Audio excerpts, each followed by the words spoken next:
Lettre encyclique de notre très saint Père, le pape Léon XIII. Du rosaire de la Vierge Marie, Octobri Mense. À nos vénérables frères, les patriarches, primats, archevêques, évêques et autres ordinaires des lieux, en paix et en communion avec le siège apostolique. Vénérables frères, salut et bénédiction apostolique. À l'approche du mois d'octobre, que l'on regarde comme consacré et dédié à la bienheureuse Vierge du Rosaire, nous nous rappelons avec une très grande joie les vives exhortations que nous vous avons adressées, vénérables frères, les années précédentes, pour que partout les troupeaux de fidèles, stimulés par votre autorité et par votre zèle, redoublent de piété envers l'auguste Mère de Dieu, la puissante auxiliatrice du peuple chrétien, pour qu'il l'implore pendant tout ce mois et l'invoque par le très saint rite du rosaire, que l'Église, principalement dans les conjectures et dans les temps difficiles, a coutume d'employer et de célébrer toujours avec le succès souhaité. Nous tenons à manifester de nouveau cette année la même volonté et à vous adresser, à vous renouveler les mêmes exhortations. Nous y sommes invités et poussés par l'amour pour l'Église, dont les peines, au lieu de s'alléger, croissent chaque jour en nombre et en gravité. Ce sont des mots universellement connus que nous déplorons.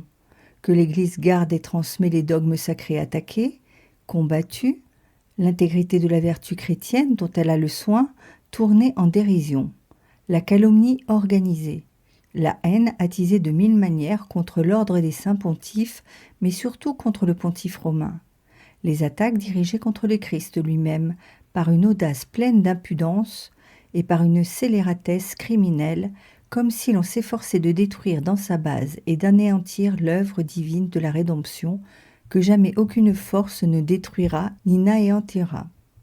Ce ne sont pas là des événements nouveaux pour l'Église militante. Jésus en a prévenu les apôtres.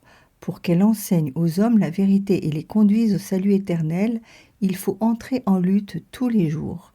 Et de fait, dans le cours des siècles, elle combat courageusement jusqu'au martyre, ne se réjouissant et ne se glorifiant de rien davantage que de pouvoir sceller sa cause du sang de son fondateur, gage très certain pour elle de la victoire qui lui a été promise. On ne doit pas pourtant dissimuler la profonde tristesse dont cette obligation perpétuelle de lutte afflige tous les gens de bien.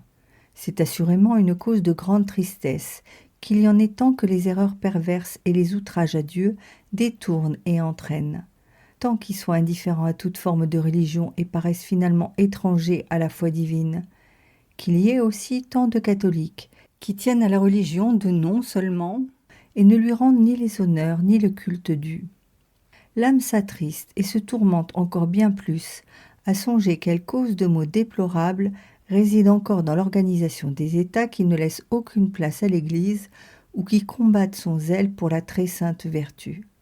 C'est là une manifestation terrible et juste de la vengeance de Dieu, laquelle laisse l'aveuglement funeste des âmes s'appesantir sur les nations qui s'éloignent de lui. Aussi, cela crie de soi-même, cela crie chaque jour plus fort. Il est absolument nécessaire que les catholiques prient et implorent Dieu avec zèle et persévérance, sine intermissione.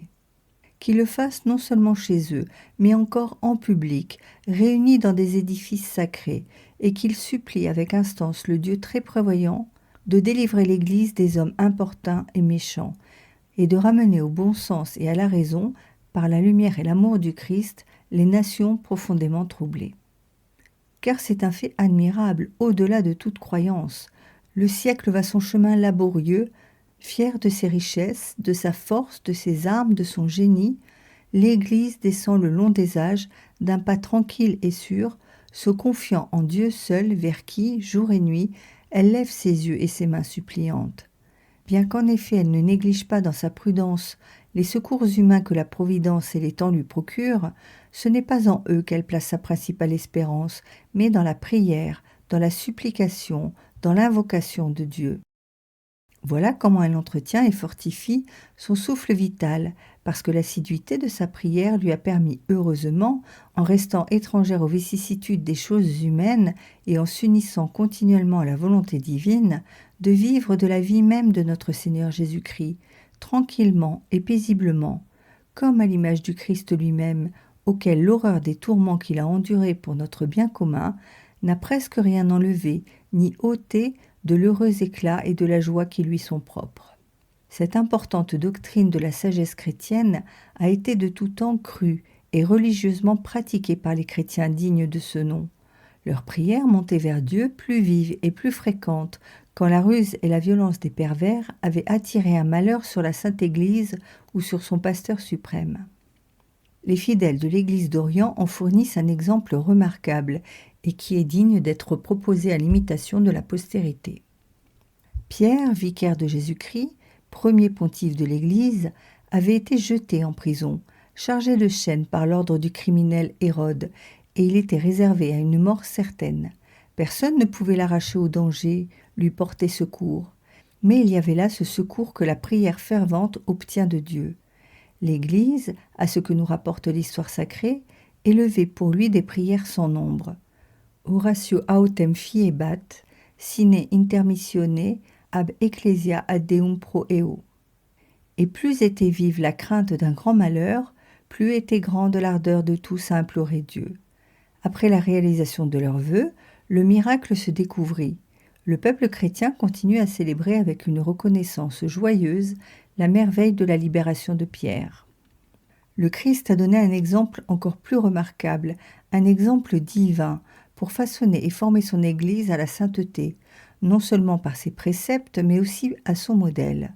Toute sa vie, il s'était appliqué à la prière fréquente et fervente, et aux heures suprêmes, lorsqu'au jardin de Gethsémani, son âme inondée d'amertume languissait jusqu'à la mort, il priait son Père, et le priait avec effusion.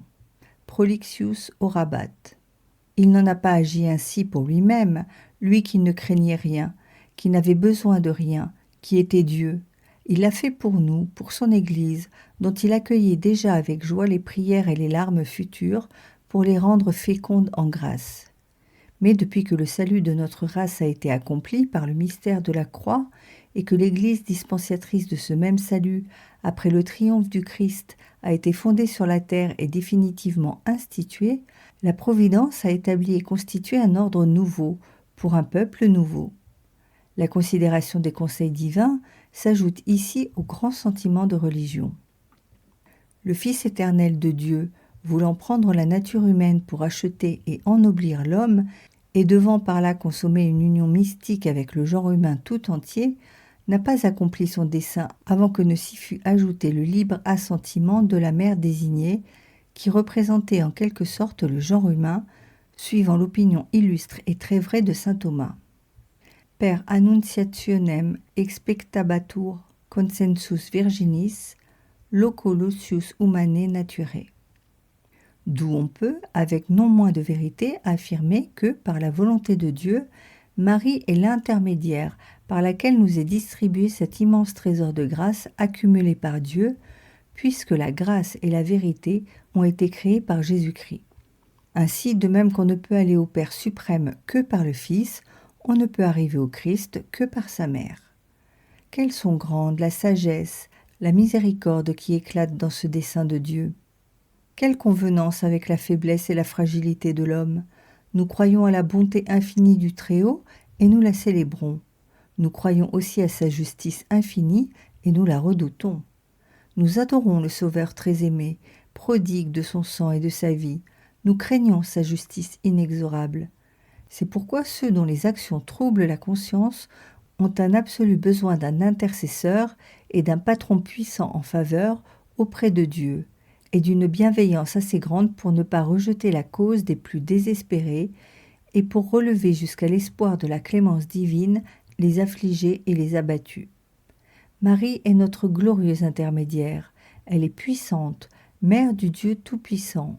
Mais ce qui est encore plus doux, elle est bonne, d'une bienveillance extrême, d'une indulgence sans borne. C'est ainsi que Dieu nous l'a donnée. L'ayant choisie pour mère de son Fils unique, il lui a inculqué des sentiments tout maternels qui ne respirent que l'amour et le pardon. Tel, de son côté, Jésus-Christ l'a voulu, puisqu'il a consenti à être soumis à Marie et à lui obéir comme un fils à sa mère.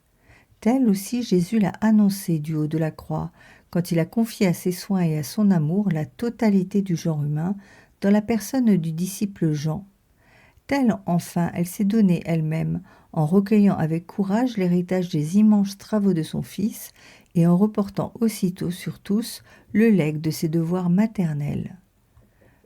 Le dessein d'une si chère miséricorde, réalisé en Marie par Dieu et confirmé par le testament du Christ, a été compris dès le commencement et accueilli avec la plus grande joie par les saints apôtres et les premiers fidèles.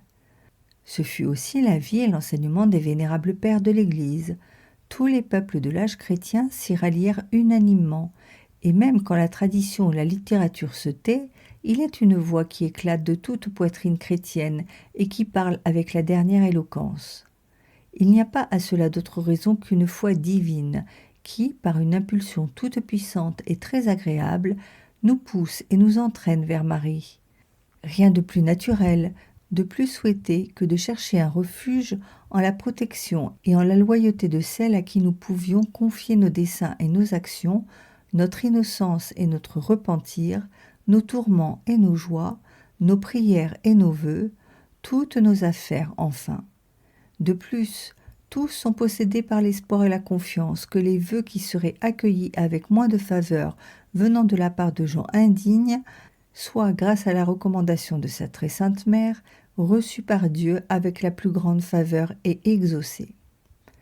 La vérité et la suavité de ses pensées procurent à l'âme une indicible consolation, mais elles inspirent une compassion d'autant plus vive pour ceux qui, privés de la foi divine, n'honorent pas Marie et ne l'ont pas pour mère, pour ceux aussi qui, participant aux croyances saintes, osent traiter parfois d'excessif et d'extrême le culte de Marie. Par cela, ils blessent grandement la piété filiale. Cette tempête de mots, au milieu de laquelle l'Église lutte si durement, montre donc à tous ces pieux enfants à quel saint devoir ils sont assujettis de prier Dieu avec plus d'instance et de quelle façon plus particulière ils doivent s'efforcer de donner à ces supplications la plus grande efficacité. Fidèles aux exemples si religieux de nos pères et de nos ancêtres, recourons à Marie, notre sainte souveraine, invoquons, supplions d'un seul cœur Marie, la mère de Jésus-Christ et la nôtre. Montrez que vous êtes notre mère, faites accueillir nos prières par celui qui, né pour nous, a consenti à être votre fils. Or, entre les diverses formules et manières d'honorer la divine Marie, il en est qu'il faut préférer, puisque nous savons qu'elles sont plus puissantes et plus agréables à notre mère, et c'est pourquoi nous nous plaisons à désigner en particulier et à recommander tout spécialement le rosaire.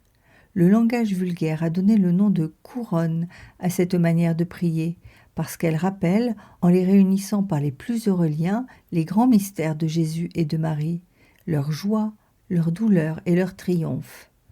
Le souvenir de la pieuse contemplation de ces augustes mystères, médités dans leur ordre, peut procurer aux fidèles un admirable secours, aussi bien pour alimenter leur foi et la protéger contre la contagion des erreurs, que pour relever et entretenir la vigueur de leur âme. En effet, la pensée et la mémoire de celui qui prie de la sorte, éclairés par la foi, sont entraînées vers ces mystères avec l'ardeur la plus suave. Elles s'y absorbent et les pénètrent, et ne peuvent assez admirer l'œuvre inénarrable de la rédemption des hommes, accomplie à un prix si élevé et par une succession de si grands événements.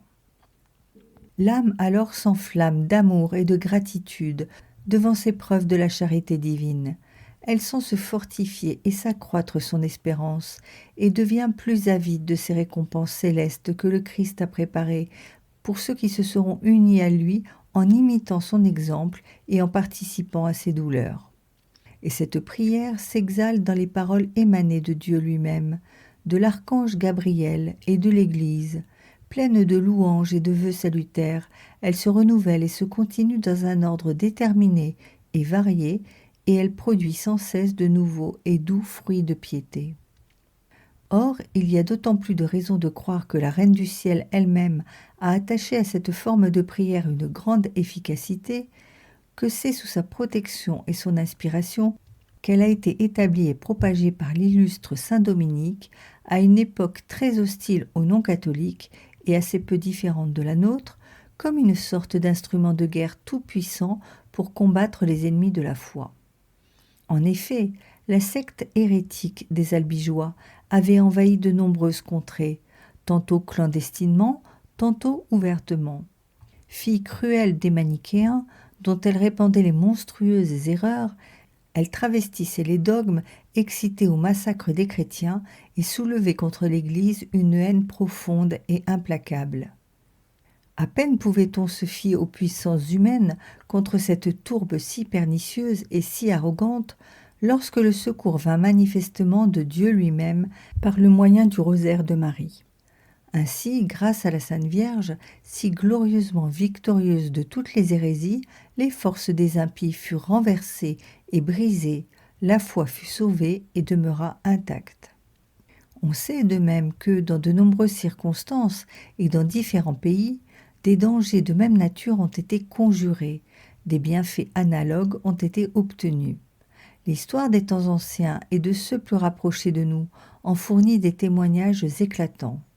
Il faut aussi ajouter cette autre preuve, évidente en quelque sorte, qu'aussitôt que la prière du rosaire fut instituée, elle fut adoptée de toutes parts par les citoyens de toutes les classes et devint parmi eux d'un usage fréquent. C'est qu'en effet la religion du peuple chrétien tient à honorer par des titres insignes et de mille façons la divine mère, élevée si excellemment au-dessus de toutes les créatures par tant et de si grande gloire. Or, elle a toujours aimé particulièrement ce titre du rosaire, cette manière de prier, qui est comme le mot d'ordre de la foi et qui résume le culte dû à Marie. Elle l'a pratiqué dans l'intimité et en public, dans l'intérieur des maisons et des familles, en instituant en son honneur des confréries, en lui consacrant des autels, en l'entourant de toutes les pompes, convaincue qu'elle ne pourrait recourir à de meilleurs moyens pour orner les fêtes sacrées de la Sainte Vierge et pour mériter son patronage et ses grâces. Nous ne devons point passer sous silence ce qui met ici en lumière la particulière protection de notre souveraine.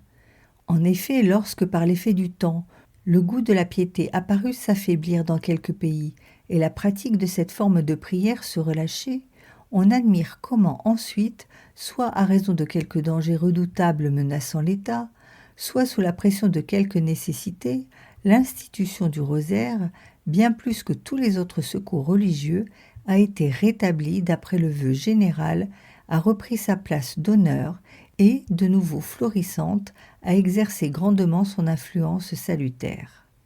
Il n'est point nécessaire d'aller en chercher dans le passé des exemples, alors que notre époque elle-même nous en fournit d'admirables. Dans ce temps, en effet, qui, comme nous le disions en commençant, est si dur pour l'Église, et qu'il est devenu plus encore depuis que la sagesse divine nous a placés au gouvernail, on peut constater et admirer avec quelle ardeur et quel zèle dans tous les pays et chez tous les peuples catholiques, le rosaire de Marie est pratiqué et célébré. Or, c'est plutôt à Dieu, qui dirige et mène les hommes, qu'à la sagesse et à la diligence humaine qu'il faut attribuer ce fait, où notre âme puise une grande consolation et un grand courage, et qui nous remplit de la confiance absolue que, par la protection de Marie, les triomphes de l'Église se renouvelleront et s'étendront. Il y a des chrétiens qui comprennent très bien tout ce que nous venons de rappeler, mais parce que rien de ce qu'on espérait n'a encore été obtenu, et avant tout la paix et la tranquillité de l'Église, bien plus parce que la situation semble devenir plus troublée et plus mauvaise, ils laissent relâcher leur régularité et leur affection pour la prière, comme s'ils étaient fatigués et défiants. Mais que ces hommes réfléchissent et qu'ils s'appliquent à ce que les prières qu'ils adressent à Dieu soient revêtues des qualités nécessaires, selon le précepte de notre Seigneur Jésus-Christ. Si elles les possèdent, qu'ils considèrent qu'il est injuste et qu'il est défendu de vouloir assigner à Dieu le moment et la manière de venir à notre secours, car Dieu ne nous doit rien, si bien que, quand il exauce nos prières et couronne nos mérites, il ne fait autre chose que couronner ses propres dons. Et quand il ne seconde pas notre manière de voir, c'est un bon père qui agit avec prévoyance à l'égard de ses fils, qui a pitié de leur fausse sagesse et qui ne prend conseil que de leur utilité.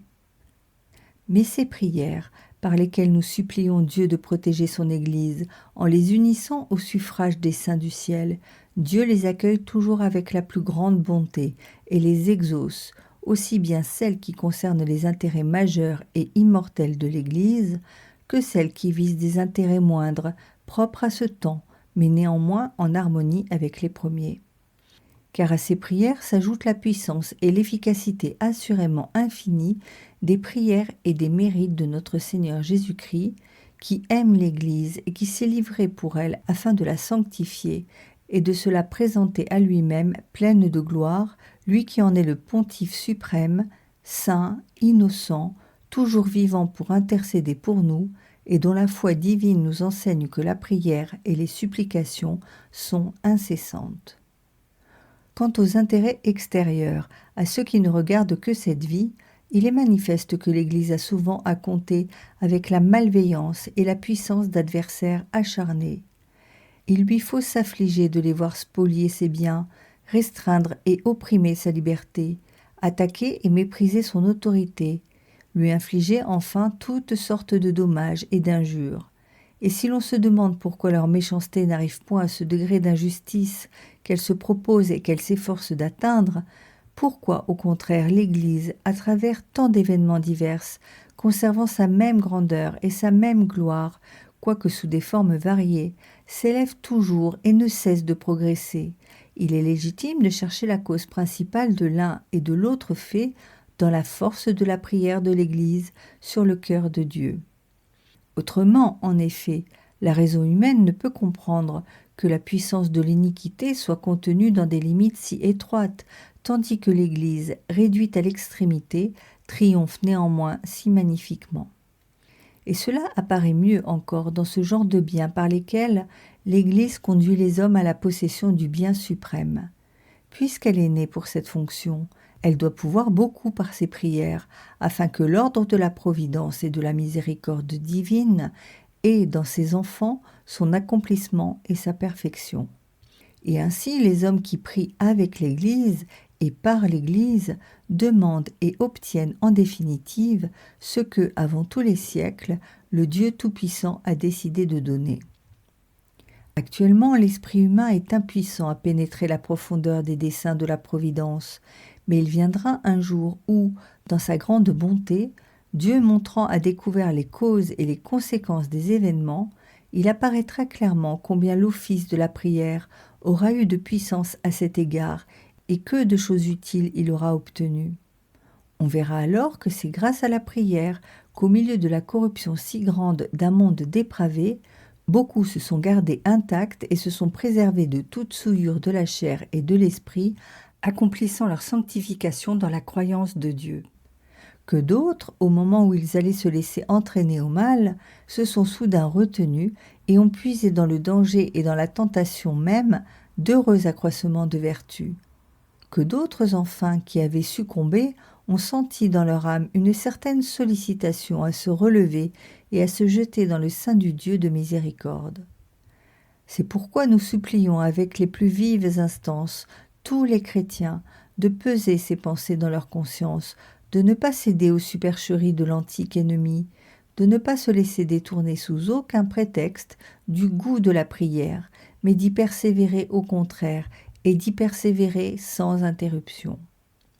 Que leur premier soin soit de demander le bien suprême, c'est-à-dire le salut éternel de tous et la conservation de l'Église.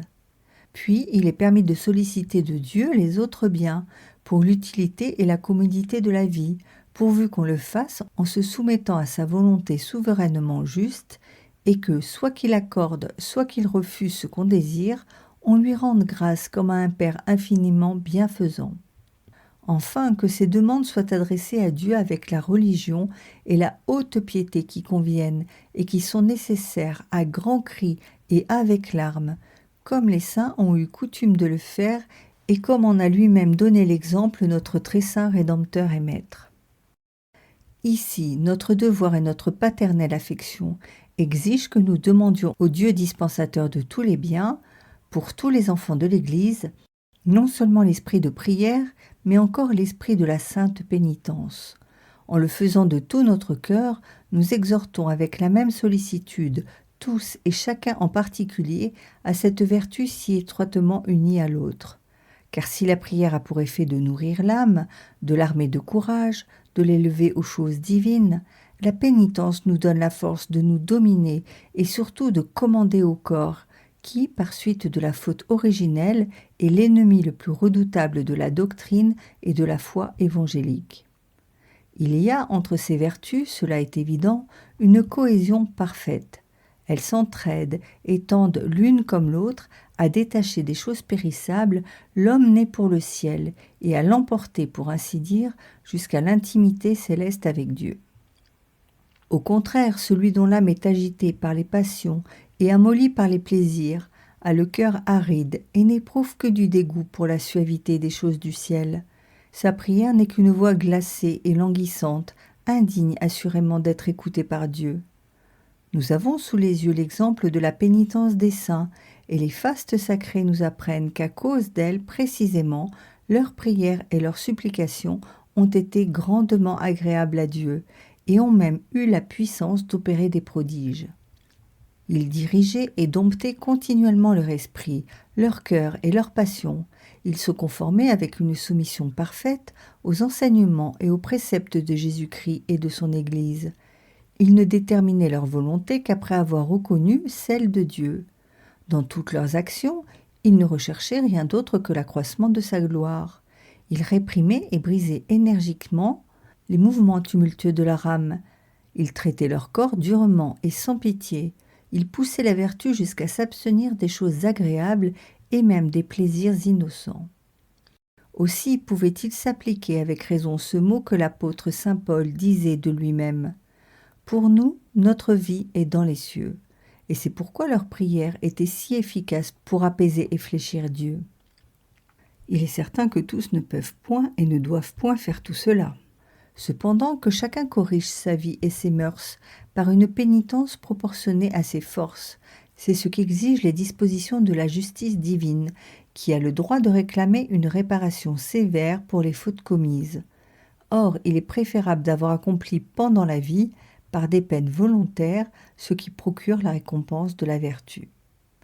En outre, dans le corps mystique du Christ, qui est l'Église, nous jouissons tous comme membres de la communauté de vie et de croissance, d'où il suit, d'après saint Paul, que, de la façon dont les membres participent à chaque joie d'un des leurs, ils doivent aussi partager ses douleurs. C'est-à-dire que les frères doivent aimer et secourir leurs frères chrétiens en leur souffrance spirituelle ou corporelle et leur procurer la guérison dans la mesure du possible. Que les membres aient de la sollicitude l'un pour l'autre. Si un membre souffre, tous souffrent avec lui. Si l'un est heureux, tous se réjouissent avec lui. Vous êtes le corps du Christ et les membres du même corps. Or, ce genre de charité, qui, modelé sur l'exemple du Christ donnant, par un immense amour, sa vie pour le rachat de nos péchés communs, consiste à prendre pour soi l'expiation des fautes d'autrui. Cette charité, enfin, renferme le grand lien de perfection qui unit les fidèles entre eux et avec les habitants du ciel et les rapproche le plus étroitement de Dieu. Enfin, l'action de la sainte pénitence est si diverse, si ingénieuse et si étendue que toute personne avec de la piété et du zèle peut l'exercer très fréquemment et sans effort. Puissions-nous, vénérables frères, grâce à votre amour particulier et éminent pour la très sainte Mère de Dieu, grâce aussi à votre affection et à votre sollicitude remarquable pour le peuple chrétien, nous promettre avec votre concours les meilleurs résultats de nos admonitions et de nos exhortations. Nous brûlons de recueillir dès maintenant les fruits si agréables et si abondants que la piété des catholiques pour Marie a maintes fois produits dans ses manifestations éclatantes. Qu'à votre appel, donc, à vos exhortations et sous votre conduite, les fidèles, surtout en ce mois qui approche, accourent et s'assemblent autour des autels solennellement ornés de l'auguste reine et de la mère de bonté, qui lui tresse et lui offre filialement des guirlandes mystiques, suivant le rite si répandu du rosaire. Nous laissons entières et nous ratifions les prescriptions déjà édictées par nous-mêmes, ainsi que les indulgences concédées. Quel éclat, quelle utilité dans ce concert de louanges et de prières qui s'élèvera par les villes, par les bourgs, par les villages, sur terre et sur mer, dans toute l'étendue de l'univers catholique, et que feront retentir des centaines de milliers d'âmes pieuses, saluant Marie à toute heure d'un cœur et d'une voix, implorant Marie, espérant tout par Marie. Que l'universalité des fidèles lui demande d'intercéder auprès de son Fils pour que les nations dévoyées reviennent aux institutions et aux principes chrétiens qui constituent la base du salut public et qui donnent une abondante floraison de la paix si désirée et du vrai bonheur. Que les fidèles lui demandent aussi instamment le bien qui doit être le plus souhaité de tous, la liberté pour l'Église, leur mère, et la paisible possession de cette liberté dont elles n'usent qu'en vue de procurer aux hommes le souverain bien, et dont jamais ni particulier ni État n'ont souffert dommages, mais dont ils ont toujours recueilli les bienfaits les plus grands et les plus nombreux. Que Dieu vous prodigue enfin, vénérables frères, par l'intermédiaire de la Reine du Très Saint Rosaire, les faveurs et les grâces célestes qui vous donneront des secours et un accroissement continuel de force pour le saint accomplissement des devoirs de la charge pastorale. En gage et en témoignage de quoi, recevez la bénédiction apostolique que nous vous accordons très affectueusement, à vous, à votre clergé et au peuple confié à vos soins. Donné à Rome, près Saint-Pierre, le 22 septembre de l'année 1891, la 14e année de notre pontificat. Léon XIII, pape.